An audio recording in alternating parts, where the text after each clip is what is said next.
Breaking news చూస్తున్నాం. బాలాకోట్ దాడిపై సాక్ష్యాలను భారత వైమానిక దళం కేంద్రానికి అందజేసింది.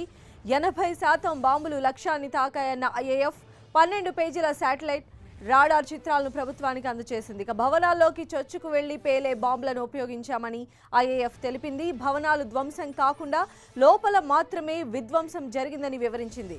దీనికి సంబంధించిన రాడార్ ఇమేజ్లను కేంద్ర ప్రభుత్వానికి ఐఏఎఫ్ అందజేసింది. మరిన్ని అప్డేట్స్ మా ప్రతినిధి గోపి అందిస్తారు. గోపి,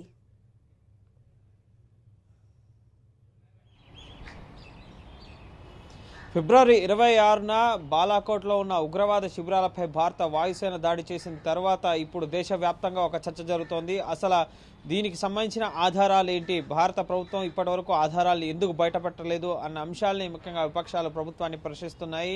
దిగ్విజయ్ సింగ్ కానీ ఇతర నేతలు కానీ ముఖ్యంగా ఆధారాలు చూపాలి. గతంలో లాడెన్ WTO సెంటర్ పైన దాడి చేసినప్పుడు ఆధారాలు ఉన్నాయి, కానీ అతన్ని హతమార్చినప్పుడు ముఖ్యంగా అమెరికా వంటి దేశం ఆ లాడెన్ని హతమార్చినప్పుడు ఆధారాలు బయటపెట్టింది. కానీ ఉగ్రవాద శిబిరాలపై భారత వాయుసేన దాడులు చేశారన్న దానికి ఆధారాలు ఏంటి అని ప్రశ్నలు తెలుపుతున్న నేపథ్యంలోనే ఇండియన్ ఎయిర్ ఫోర్స్ దాదాపు 12 పేజీలతో కూడిన ముఖ్యంగా radar, satellite, high and definition HD క్వాలిటీతో ఉన్న ఫొటోస్ని అలాగే ఆధారాలని భారత వాయుసేన జరిపిన దాడులకు ముందు అలాగే అక్కడ సైనిక శిబిరాలు ఉన్నాయన్న అంశాలకు సంబంధించిన ఆధారాలని భారత వాయుసేన రక్షణ శాఖకి ఇవ్వడం జరిగింది, భారత ప్రభుత్వానికి. సో ఖచ్చితంగా 80% వరకు భారత మిరాజ్ 2000 విమానాలతో జరిపిన దాడులు ముఖ్యంగా ఈ ఉగ్రవాద శిబిరాలను మట్టుబెట్టాయి. 80% వరకు ముఖ్యంగా అక్కడున్న భవనాలు అలాగే శిక్షణా కేంద్రాలు, అక్కడున్న ఆయుధ కర్మాగారాలు, కారాగారాలు ఏవైతే ఉన్నాయో ఆయుధ సామాగ్రిని భద్రపరుచుకునే గోడౌన్స్, వాటిని ముఖ్యంగా వాటి లోపలికి వెళ్ళి మిసైల్స్, ఇజ్రాయెల్ స్పైస్ టెక్నాలజీకి సంబంధించి ఇజ్రాయెల్ స్పైస్ 2000 బాంబులు ఏవైతే ఉన్నాయో భారత మిరాజ్ విమానాలతో దాడి చేసిన బాంబులు, ఆ బాంబుల ద్వారా పూర్తి స్థాయిలో అక్కడ ఉన్న ఉగ్రవాద శిబిరాలని మట్టుబెట్టాం.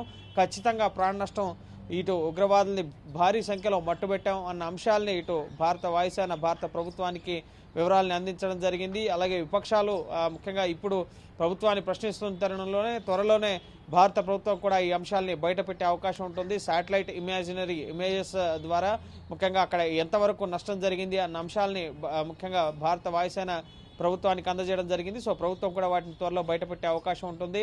ప్రధానంగా ఈ భవనాల లోపలికి చొచ్చుకు వెళ్ళి ముఖ్యంగా లోపల ఉన్న ఉగ్రవాదులకి అన్ని హతం చేసే విధంగా ఈ బాంబులని మేము అక్కడ ప్రయోగించాం. 80% వరకు కూడా ఇటు మిరాజ్ విమానాలతో ఏదైతే టార్గెట్స్ ఫిక్స్ చేశారో అవన్నీ కూడా ఆ టార్గెట్స్ని పూర్తి స్థాయిలో అచీవ్ చేయగలిగాయి అన్న అంశాలని నివేదికలో ముఖ్యంగా భారత వాయుసేన పేర్కొనడం జరిగింది. అలాగే ముఖ్యంగా వారు ఏవైతే ప్రయోగించిన బాంబులు ఉన్నాయో అవి కరెక్ట్గా టార్గెట్స్ ఏవైతే ఫిక్స్ చేశారో ఈ ఉగ్రవాద శిబిరాలు, శిక్షణా కేంద్రాలు సహా ఆ ప్రాంతంలో బాలాకోట్లో ఉన్న శిక్షణా కేంద్రాలు ప్రధానంగా LOC నుంచి 80 కిలోమీటర్ల దూరంలో పఖ్తుంఖ్వా ప్రావిన్స్ రీజియన్లో పాకిస్తాన్లో ఈ ఉగ్రవాద శిబిరం ఉంది. ఎత్తైన కొండ ప్రాంతాలు అలాగే అటవీ ప్రాంతంలో ఈ శిక్షణా శిబిరాన్ని జైషే మహమ్మద్ ఉగ్రవాద సంస్థ చీఫ్ మౌలానా మసూద్ అజర్ సోదరుడు యూసుఫ్ అజర్ ఇక్కడ శిక్షణను అందజేస్తున్నాడు ఉగ్రవాదులకి. సో అక్కడ ముఖ్యంగా వందల సంఖ్యలో ఉగ్రవాదులు ఉండొచ్చు అన్న అభిప్రాయాన్ని అయితే వ్యక్తం చేయడం జరిగింది. కానీ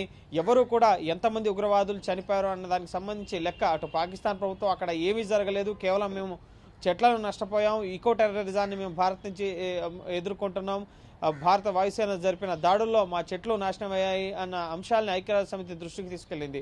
కాదు, దానికి సంబంధించి ఉగ్రవాద శిబిరాలను మేము టార్గెట్గా చేసే మా లక్ష్యాలను ఛేదించగలిగామని చెప్పి భారత వాయుసేన ముఖ్యంగా శాటిలైట్ ఇమేజెస్ని బయట పెట్టడం జరిగింది. వాటికి సంబంధించిన ఆధారాలని భారత ప్రభుత్వానికి కూడా ఇవ్వడం జరిగింది. ఇప్పటికే అనేక మంది రాజకీయ నేతలు దీనికి సంబంధించిన అంశాలని బయటపెట్టాలి, ఆధారాలు ఏమున్నాయి అని చెప్పి ముఖ్యంగా విమర్శిస్తున్న పరిస్థితుల నేపథ్యంలోనే భారత వాయుసేన ఒక స్టెప్ తీసుకోవడం జరిగింది.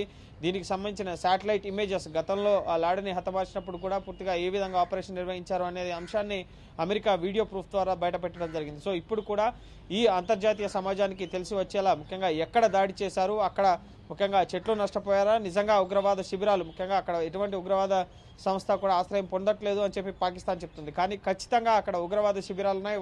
శాటిలైట్ ఇమేజెస్లో ముఖ్యంగా ఈ ఉగ్రవాద శిబిరాలు అనేవి కనిపిస్తున్నాయి. కొన్ని ఎకరాల మేర దాదాపు 10 ఎకరాలకు పైన భూభాగంలో అక్కడ ఈ ట్రైనింగ్ క్యాంప్స్ అనేవి ఎస్టాబ్లిష్ చేసుకున్నారు. భవనాల్లో ముఖ్యంగా వారికి కావాల్సిన వసతుల్ని ఏర్పాటు చేసుకున్నారు. అలాగే ఆయుధాలకు కావాల్సిన గోడౌన్స్ని కూడా ఏర్పాటు చేసుకున్నారు. సో పూర్తి స్థాయిలో అతిపెద్ద శిక్షణా కేంద్రం ఇది బాలాకోట్లో ఉన్న ఈ జైషే మహమ్మద్ ఉగ్రవాద శిబిరం. సో దాన్ని ఖచ్చితంగా మేము 80% వరకు టార్గెట్స్ని రీచ్ అయ్యాము. మేము ఏవైతే టార్గెట్స్ ఫిక్స్ చేశామో ముఖ్యంగా ఇంటెలిజెన్స్ నిఘా వర్గాలు అలాగే జమ్మూ కాశ్మీర్లో ఉన్న స్థానికుల నుంచి ఖచ్చితమైన సమాచారాన్ని తీసుకుని ఎక్కడ ఈ ముఖ్యంగా ఉగ్రవాద శిబిరం ఉంది, అలాగే డ్రోన్స్ ద్వారా కూడా ఏరియల్ సర్వేస్ ద్వారా కూడా ముఖ్యంగా ఎప్పటికప్పుడు ఎక్కడ ఉగ్రవాదులు క్యాంపింగ్ చేస్తున్నారు అన్న అంశాలను కూడా ఎప్పటికప్పుడు భారత రక్షణ దళాలు తెలుసుకుంటూ ఉంటాయి. ఆ కోణంలోనే ఈ సిఆర్పిఎఫ్ కాన్వాయ్ పైన ముఖ్యంగా ఫిబ్రవరి 14న పుల్వామాలో జరిగిన అటాక్కి ప్రతీకార చర్యగా భారత వాయుసేన ఈ సర్జికల్ స్ట్రైక్స్ 2ని నిర్వహించడం జరిగింది. ఫిబ్రవరి ముఖ్యంగా 26వ తేదీన జరిగిన ఈ దాడిలో ఖచ్చితంగా ఉగ్రవాద సంస్థకు సంబంధించిన కమాండోలు అలాగే ట్రైనర్స్ వీరంతా కూడా హతమయ్యారు అని చెప్పి ఎయిర్ మార్షల్ కూడా చెప్పడం జరిగింది. అయితే ఎంతమంది అనేది మాత్రం లెక్కకు రాలేదు. ఎందుకంటే స్ట్రైక్స్ చేసిన తర్వాత వెంటనే భారత వాయుసేన మిరాజ్ విమానాలు వెనక్కి వచ్చాయి, కానీ అక్కడ ఎవరిని కూడా లెక్కించలేదు. కానీ మేము ఫిక్స్ చేసిన టార్గెట్స్ మాత్రం మేము అచీవ్ చేయగలిగాం. ఖచ్చితంగా దానికి సంబంధించిన ఆధారాలని ముఖ్యంగా ఈరోజు భారత వాయుసేన ప్రభుత్వానికి అప్పగించడం జరిగింది. ఇక ప్రతిపక్షాలని ఈ ఎన్నికల సందర్భంలో దీన్ని రాజకీయం చేస్తున్నారనే అంశాలకు సంబంధించి కూడా ఇప్పటికే చర్చ జరుగుతున్న నేపథ్యంలో ఈ ఆధారాలను కూడా ప్రభుత్వం